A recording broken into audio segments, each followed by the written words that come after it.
जय गुरु जी। पापियों और पुण्यात्माओं की यमलोक यात्रा।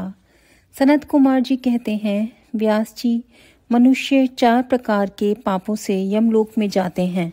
यमलोक अत्यंत भयदायक और भयंकर है। वहाँ समस्त देहधारियों को विवश होकर जाना पड़ता है। कोई ऐसे प्राणी नहीं हैं जो यमलोक में ना जाते हों।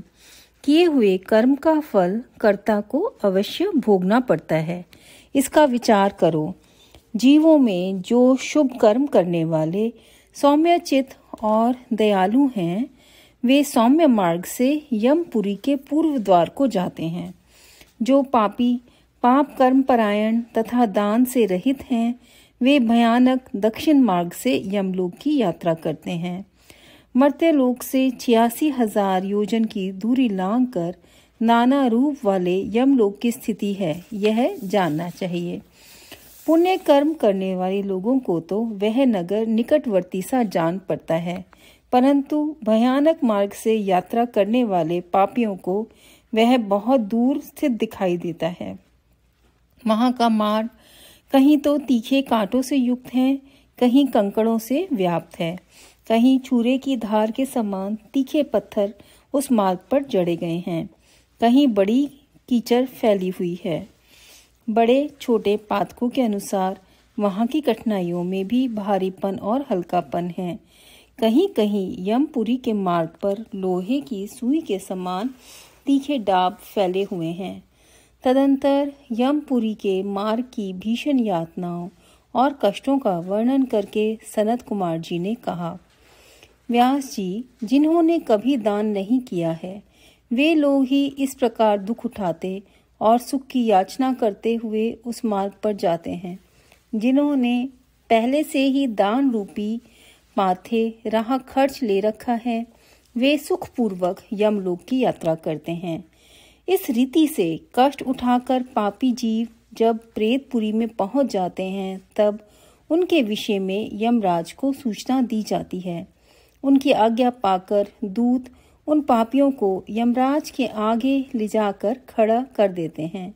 वहाँ जो शुभ कर्म करने वाले लोग होते हैं, उनको यमराज स्वागत पूर्वक आसन देकर पाद्य और अर्घ्य निवेदन करके प्रिय बर्ताव के द्वारा सम्मानित करते हैं और कहते हैं, वेदोक्त कर्म करवाने वाले महात्माओं, आप लोग धन्य हैं जिन्होंने दिव्य सुख की प्राप्ति के लिए पुण्य कर्म किया है। अतः आप लोग दिव्यांगनाओं के भोग से भूषित तथा संपूर्ण मनोवांछित पदार्थों से संपन्न निर्मल स्वर्गलोक में जाइए। वहाँ महान उपभोगों का उपभोग करके अंत में पुण्यों के क्षीण हो जाने पर जो कुछ थोड़ा सा अशुभ शेष रह जाए, उसे फिर यहाँ आकर भोगेगा।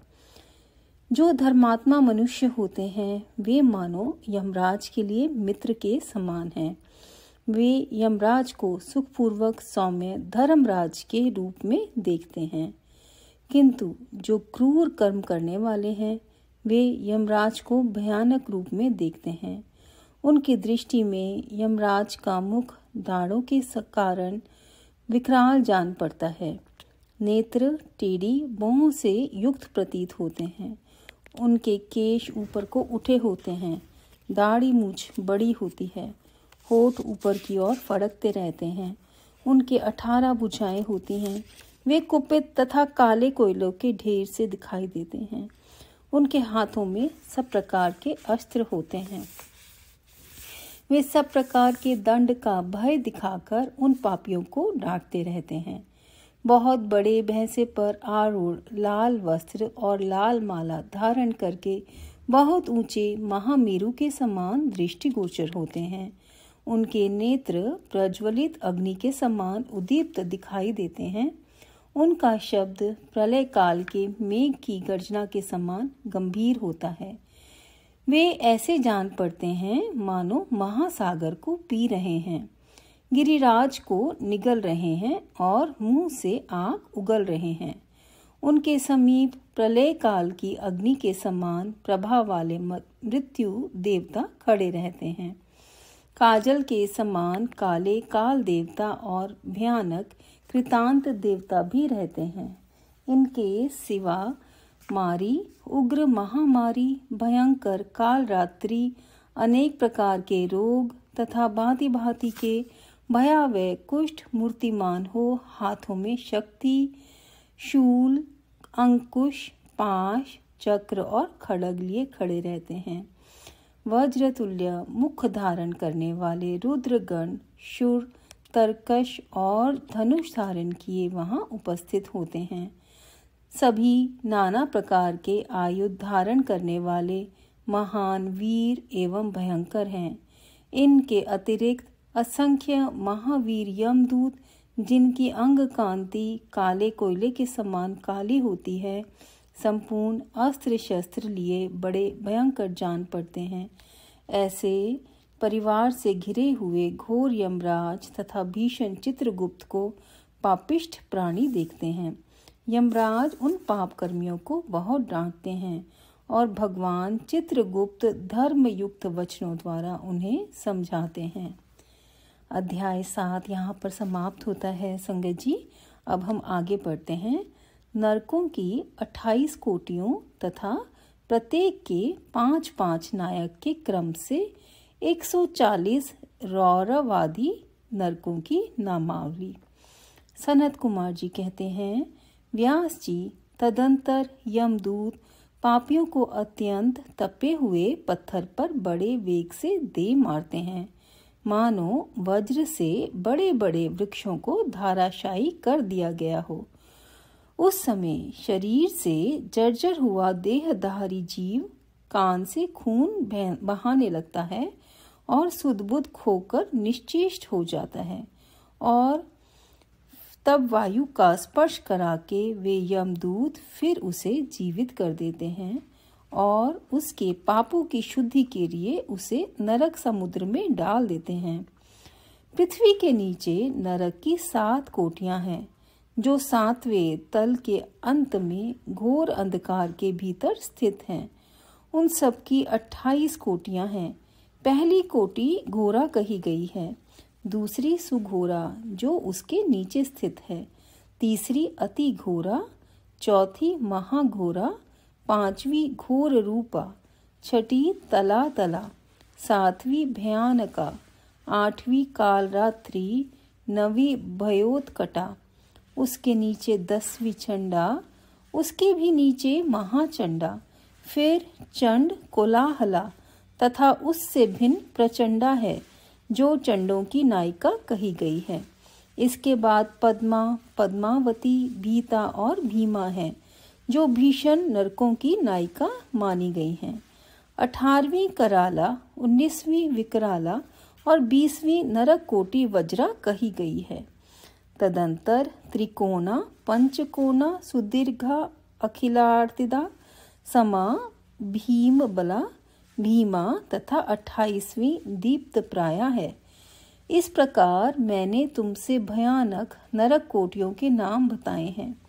इनकी संख्या 28 ही है। ये पापियों को यातना देने वाली हैं। उन कोटियों के क्रमशः 5-5 नायक जानने चाहिए। अब उन सब कोटियों के नाम बताए जाते हैं, सुनो। उनमें प्रथम रौरव नरक है, जहाँ पहुंचकर देहधारी जीव रोने लगते हैं। महारौरव की पीड़ा से तो महान पुरुष भी रो देते हैं। इसके बाद शीत और उष्ण नामक नरक हैं, फिर सुघोर हैं। रौरव से सुघोर तक आदि के 5 नरक नायक माने गए हैं। इसके बाद सुमहातीक्ष्ण, संजीवन, महातम, विलोम, विलोप, कंटक, तीव्र वेग, कराल, विकराल, प्रकंपन, महावक्र, काल, कालसूत्र, प्रगर्जन, सूचिमुख, सुनेति, खादक, सुप्रपीड़न, कुंभीपाक, सुपाक, क्रकच, अति दारुण, अंगाराशि भवन, मेरु, असृक प्रहित, तीक्ष्ण तुंड, शकुनी, महासंवर्तक, कृतु, तप्त जंतु, पंकलेप, प्रतिमास, त्रिपुदभ, उच्छ्वास, सुनिरुच्छ्वास सुदीर्घ कुट शाल्मली दुरिष्ट सुमहावाद प्रवाद सुप्रतापन मेघ वृष शाल्म सिंहमुख व्याघ्रमुख गजमुख कुकुरमुख सुकुरमुख अजमुख महिषमुख घुकमुख कोकमुख वृकमुख ग्राह कुंभिनस नक्र सर्प कूर्म काक गृध्र उलूक हलोक शार्दुल कृत करकट मंडूक पूतिमुख रक्ताक्ष पूति मृतिक कंधूम्र अग्नि कृमि गंधीवपु अग्निध्र अप्रतिष्ठ रुधिराभ शवभोजन लालाभक्ष अंत्रभक्ष सर्वभक्ष सुदारुण कंटक सुविशाल विकट कटपूतन अम्बरीश कटाह कष्टदायिनी वैतरणी नदी सुतप्त लोहशयन एक पाद प्रपूरण घोर असितालवन अस्थिभंग सुपूरण विलातस असुयंत्र कूटपाश प्रमर्दन महाचूरण असुचूरण लप्त लोहमय पर्वत शुरधारा यमल पर्वत मूत्रकूप विष्ठाकूप अश्रुकूप शीतल शारकूप मुसलोलूखल यंत्र शिला शकट लांगल ताल पत्रवन असी पत्रवन महाषटक मंडप सम्मोह अस्थिभंग तप्त चंचल अयोगुण लोह की गोली बहुदुख महाकलेश कश्मल शमल मलात हालाहल विरूप स्वरूप यमानुग एक पाद त्रिपाद तीव्र अचीवर और तम। इस प्रकार ये 28 नरक और क्रमशः उनके 5-5 नायक कहे गए हैं। 28 कोटियों के क्रमशः रौरव आदि 5-5 ही नायक बताए जाते हैं। उपयुक्त 28 कोटियों को छोड़कर लगभग 100 नरक माने जाते हैं और महानरक मंडल 140 नरकों का बताया गया है। यहाँ पर 28 कोटियों का पहले पृथक वर्णन आया है, फिर प्रत्येक के 5-5 नायक बताकर ठीक 140 नरकों का नाम उल्लेख किया गया है। कोटियों की संख्या मिला देने से सब 168 होते हैं। 168 होते हैं। इस तरह से यहाँ पे नरकों का उल्लेख किया गया है संगत जी। यहाँ पर अध्याय 8 समाप्त होता है।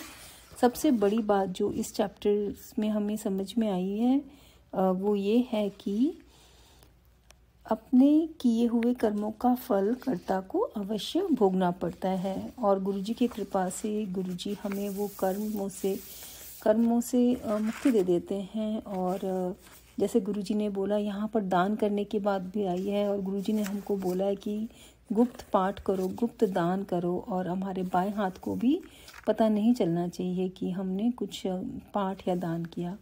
तो ऐसा पाठ और दान करना चाहिए कि किसी को हमें उसकी बड़ाई करने की ज़रूरत नहीं है, खुद को भी बड़ाई ना करें।